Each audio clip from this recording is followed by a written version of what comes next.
This channel does not promote any violent, harmful, or illegal activities. All content provided by this channel is meant for an educational purpose only. CPM এর আবেদনে সাড়া দিয়ে ত্রাণ সাহায্য তৃণমূলের যুব নেতার।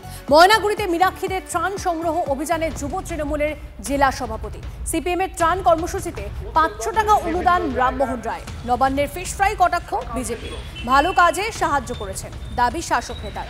বিষয়টিতে গুরুত্ব দিতে নারাজ সিপিএম। রাস্তা দিয়ে যাচ্ছে বিশেষ করে ত্রাণ দিয়ে সেই জায়গায় দাঁড়িয়ে থাকলাম, আমিও দেখলাম সেই জায়গায় তারা যখন করছে সেই জায়গায় তাদের পাশে থেকে ত্রাণ সহযোগিতা করলাম যতটা করা যায় তাদের পাশে। তারা ভালো কাজ করছে। এই মুহূর্তে দুর্গত এরিয়া অর্থাৎ বিশেষ করে দুর্গতদের পাশে রাজনীতির ঊর্ধ্বে জাতি বর্ণের ঊর্ধ্বে সবাই সবার পাশে থাকার চেষ্টা করছে। সেই জায়গায় দাঁড়িয়ে থেকে তাদের পাশে আমিও মোটামুটি তাদের পাশে সহযোগিতা করলাম কিছুটা। গোটা বাজারে আমরা তৃণমূল বিজেপি সিপিএম বেছে বেছে হাত পাতিনি দাদা, সবার কাছে হাত পেতেছি।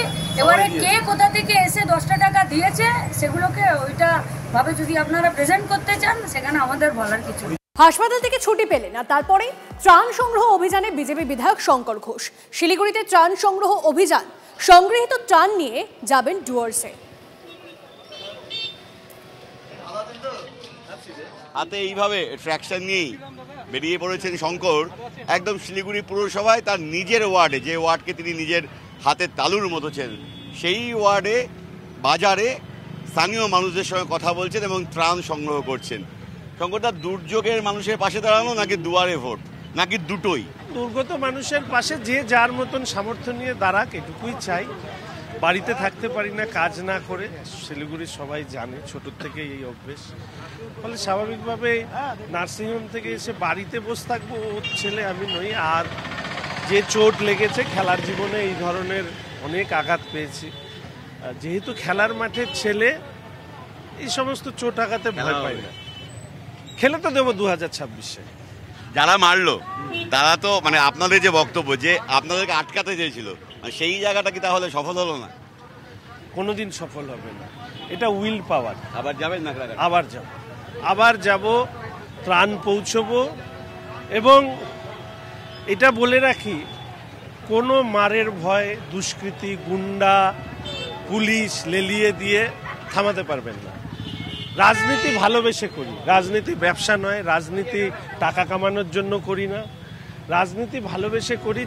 জীবন একটাই, মরবো একবার। প্রত্যেক দিন ভয়ে ভয়ে বেঁচে থাকার বান্দা আমি নই। ফলে কেউ যদি ভাবেন যে মানে মেরে ফেলার ভয় দেখিয়ে আমাকে আটকাবে, ভুল ভাবছে। হয় মেরে ফেলতে হবে, না হলে আটকাতে পারবে না, এইটুকু বলতে পারি। কি সংগ্রহ করছেন বাজারে? মূলত এখানে এসছি, আমার পাড়ায় আর্থিক সংগ্রহই হচ্ছে। তবে আমাদের ইচ্ছে জামা কাপড়, চাল ডাল এগুলোকে পৌঁছানোর, তার একটা প্রস্তুতি আজকের থেকে শুরু করেছি। শঙ্করের এই শহরের মধ্যে এগুলো কালেকশন, এগুলো পেপারে পাবলিসিটি নেওয়া। ওর কোনো জায়গাতে কোনো চোট লাগেনি। ওর কোনো একবার বাঁ হাতে ট্রিটমেন্ট করে ডান হাতে ব্যান্ডেজ বেঁধেছে আর বুকে চেক হয়ে বেড়া ছবিটাকে ঢাকার আপ্রাণ চেষ্টা করেছে। রাজনীতিবিদরা যারা সকালে সিপিএম রাতে বিজেপি করে, সমস্ত সুযোগ সুবিধা সিপিএম থেকে নিয়ে এমআইসি হয়ে জেলা সম্পাদক হয়ে ডিওএফে বিজেপিতে চলে যায়, তাদের স্ট্যান্ডার্ড পলিটিক্সে আমাদের অনেক প্রশ্ন আছে। ফুটেজ নেওয়ার জন্য শঙ্কর ওই ভারতনগর বাজারের কাছে ওই চাল ডাল আলু সংগ্রহ করছে। ওই চাল ডাল আলু নাগরাকাটায় পৌঁছাতে নাগরাকাটার মানুষের সমস্ত ত্রাণ পৌঁছে যাবে। সমগ্র শিক্ষা বাঁচাও মঞ্চের ডাকে নবান্ন অভিযান ঘিরে উত্তেজনা। ধর্মতলার আগেই মিছিল আটকায় পুলিশ। বেতন বৃদ্ধি, শূন্য পদে নিয়োগ সহ কয়েক দফা দাবিকে সামনে রেখে শিয়ালদা স্টেশন থেকে শুরু হয় মিছিল। ধর্মতলায় পৌঁছতেই আটকায় পুলিশ।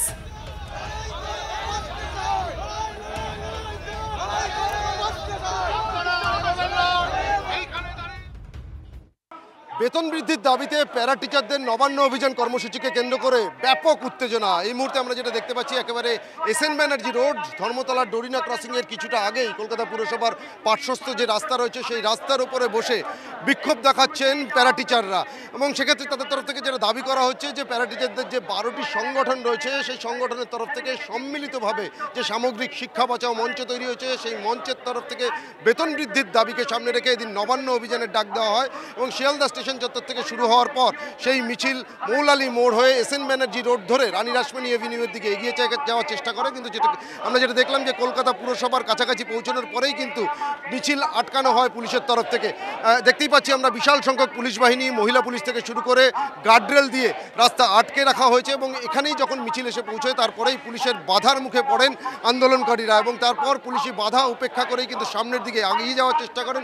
রীতিমতো গার্ডরেল টপকে তারা এগোনোর চেষ্টা করেন, কিন্তু পুলিশি বাধার মুখে পড়ে অবশেষে আমরা যেটা দেখতে পাচ্ছি যারা প্যারা টিচাররা রয়েছেন, যারা তাদের বেতন বৃদ্ধির দাবিকে সামনে রেখে আন্দোলনে সামিল হয়েছেন, তারা কিন্তু এই মুহূর্তে রাস্তার উপরে বসে তারা স্লোগান শাউটিং করছেন এবং সেক্ষেত্রে তাদের তরফ থেকে যেটা দাবি জানানো হচ্ছে যে এখান থেকে তাদেরকে সামনের দিকে এগোতে না দেওয়া হলেও তাদের প্রতিনিধি দল যাতে নবান্নে পৌঁছে মুখ্যমন্ত্রীর কাছে তারা তাদের দাবি সম্বলিত যে ডেপুটেশন সেই ডেপুটেশন পৌঁছে দিতে পারেন, সেই দাবি কিন্তু দাঁড়ানো হচ্ছে। ক্যামেরায় অমিতের সঙ্গে সুপ্রিয় গুহ, TV9 বাংলা।